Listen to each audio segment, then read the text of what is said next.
Alrighty guys, so it's what, like 2 in the afternoon. I just kind of woke up. I've got a lot to do today, so let's go.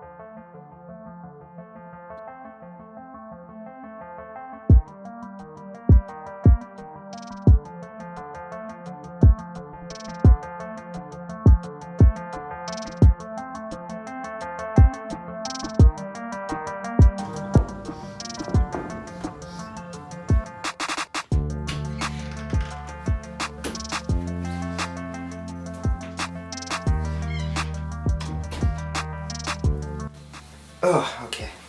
Quick change because I was soaking wet from the rain. Alrighty. Hey guys, Neb here. So this is a little bit different from the usual content I put on this channel. As you can see, this isn't a cover or anything music related, and there are 2 reasons why that is. So number 1, it's been about 1 year now since I've been here in the Philippines, ready to study abroad for university and all.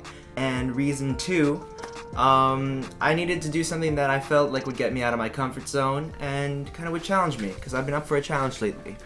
Quick disclaimer, I never thought I'd be doing a video like this, so a lot of the footage I tend to use in this video are in portrait rather than landscape. I know that bugs a lot of people, so you know, forgive me, deal with it for this one video. If I do another video like this in the future, then hopefully I don't use portrait videos. Yeah. Oh yeah, without further ado, let's go. So here we go, last time.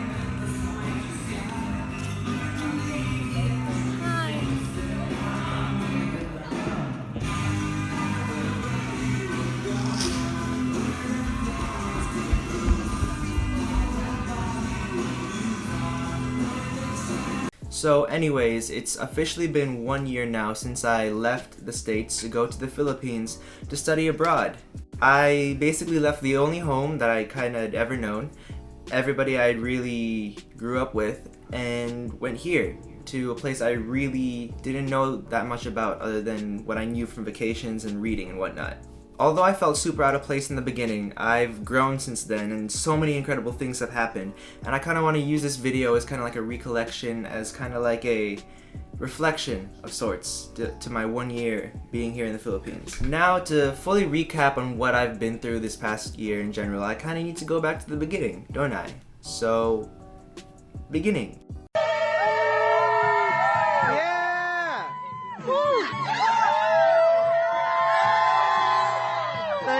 So, in the beginning, to be honest with you, I was just really sad. My time in high school hadn't ended on the highest of notes, and on top of that all, I wasn't exactly given a good amount of time to really come to a healthy emotional standpoint when it came to moving across the world. Like literally, I was given 2 weeks. Basically, I was graduating, and 2 weeks later, I found myself on a plane to Asia. As you can imagine, that doesn't exactly give you a good amount of closure when, you know, leaving literally everything you kind of ever come to know. Now, my first few weeks here were just kind of a blur of being sad and homesick and enrolling for school, and I kind of just felt like an alien, you know? I felt like an alien that had landed on this planet that everybody spoke a different language and acted a different way, and I was just an alien, alone. See, for the longest time, those first few weeks, maybe that whole first month I'd say actually, I just had a gut feeling that my 4 years of college were just going to consist of me being awkward and sad all the time, and I'm happy to say I was wrong, because then school started.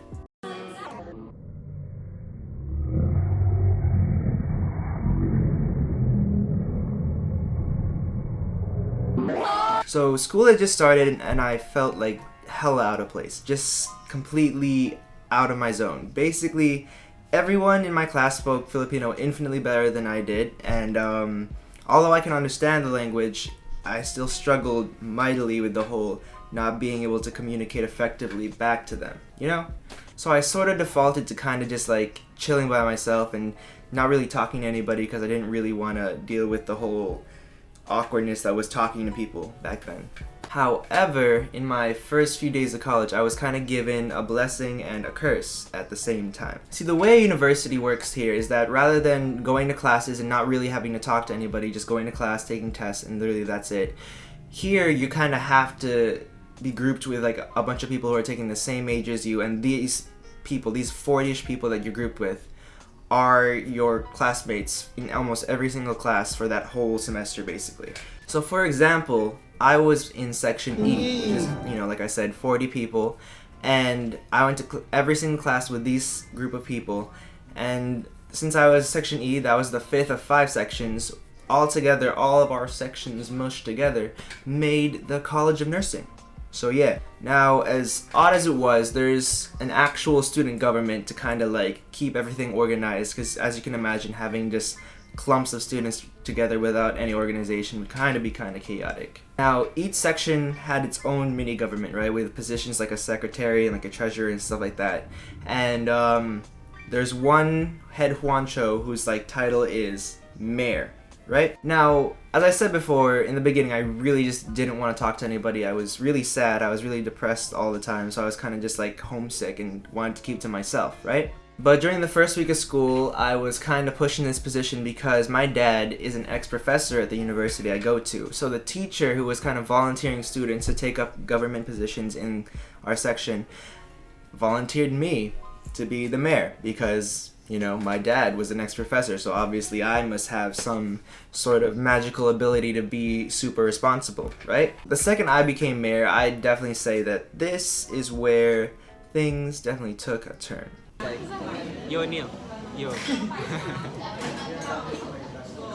Now, due to the fact that I was suddenly mayor and I was in this position of like high authority, right? I suddenly found myself forced to do things that otherwise I wouldn't have. Like, for example, I kind of had to talk to everybody in my section because I was responsible for making sure they had notes, making sure the teachers' messages that were supposed to be for the class were relayed to them, stuff like that. Yeah, at first I was super resistant to do the whole thing because I really don't like having a ton of pressure just on my back 24/7, and that's what it entailed. It was just like, people were like this. They were like, hey, you're a leader now, so you have to do literally all this jazz, all this stuff. And I was like, I can barely take care of myself right now. You think I can take care of like all these people?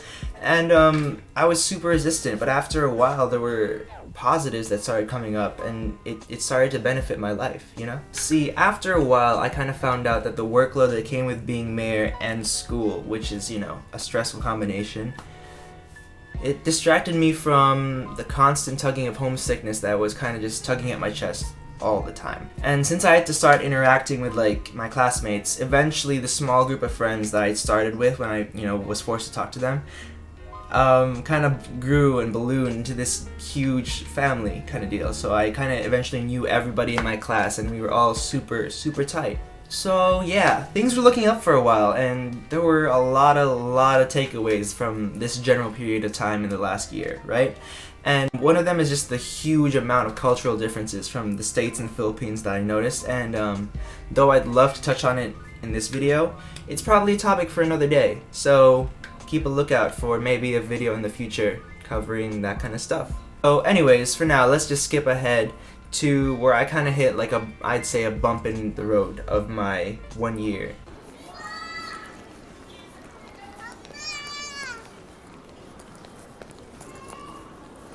So, leading up to December, I really hadn't given much thought about the prospect of going home, even going home in general. That wasn't really on my mind at the time.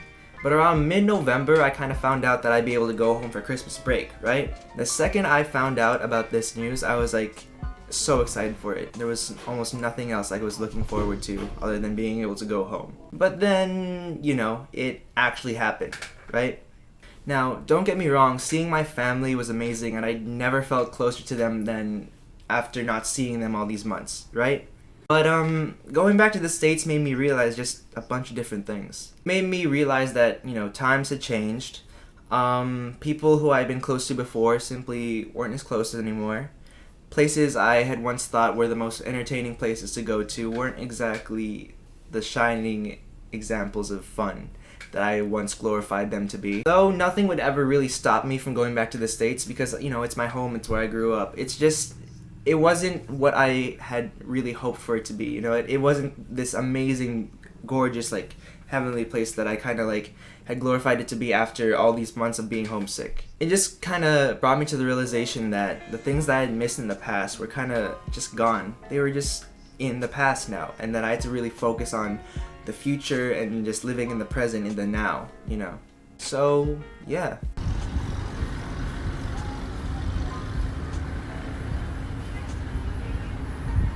Now, after December, there really isn't much more to talk about in terms of reflection, you know? I grew closer to the friends that I have now. I went on some crazy adventures with them. I finished my first year of college, which was, you know, it seemed pretty fast. I also made a huge effort to get out of my shell. Kind of figured out pretty early on that the whole me trying to be this big man on campus kind of image just wasn't for me. See, I felt that because of my parents' reputation in the college, because both of them are alumni of the university I'm going to, I kind of had to live up to this expectation that I was going to be this social butterfly, right? But I'm just not that. Now, don't get me wrong, I love interacting with people on a base level. It's an amazing time. Everybody loves social interaction, right? But whereas someone may think an ideal Friday is literally a night on the town, you're staying out all night partying, my ideal night is kind of just like staying at home, watching a movie with a bunch of close friends, and just hanging out. It kind of just reflects who I am as a person, if you can read into that. Now, with that being said, I guess you could say my time here has been a huge, complicated adventure. It's been this emotional roller coaster that has taken me to places I never thought it would take me before. The beginning of my story starts off pretty dang sad, I'm not gonna lie. But for sure, this isn't the end of my story. It's not even close to the end. It's not even close to the middle of my story. And for those who are watching this and maybe thinking of doing something that I did, maybe it being moving abroad to study, or just making a choice that impacts your life in a great, impactful way, there's a little bit of advice I could give you, I guess. See, all I can say is that sometimes all we need in life is to seek discomfort. Seek a huge change from what you're used to. Now, yeah, I'm about to use a cheesy quote, so bite me. Helen Keller once said, life is either a daring adventure or nothing. So I've kind of taken that quote to heart, because that's really all life is. Life is either this bland, boring, safe thing, or this crazy, wild, sidewinding thing of adventure. So yeah, take that leap of faith if it means doing something that could end up being super beneficial for you in the long run. You'll really never know the outcome of something if you don't at least try. And that's all I've got to say about the whole me being here for 1 year. It's been a crazy experience living abroad and just experiencing the things I've experienced in ways that I never thought I could. I grew up literally in Corntown, Illinois, and the fact that I'm here across the world just living in a completely different country, in a completely different culture than what I've been used to, it's just been an eye-opening time. It really takes something big like this to really open your eyes to the fact that there's more to life than what you're just used to. There's more out there than what you're comfortable with. And at the end of the day, it's about what makes you uncomfortable that really can change your life for the better. So, that's vlog number 1 in the books. Signing off.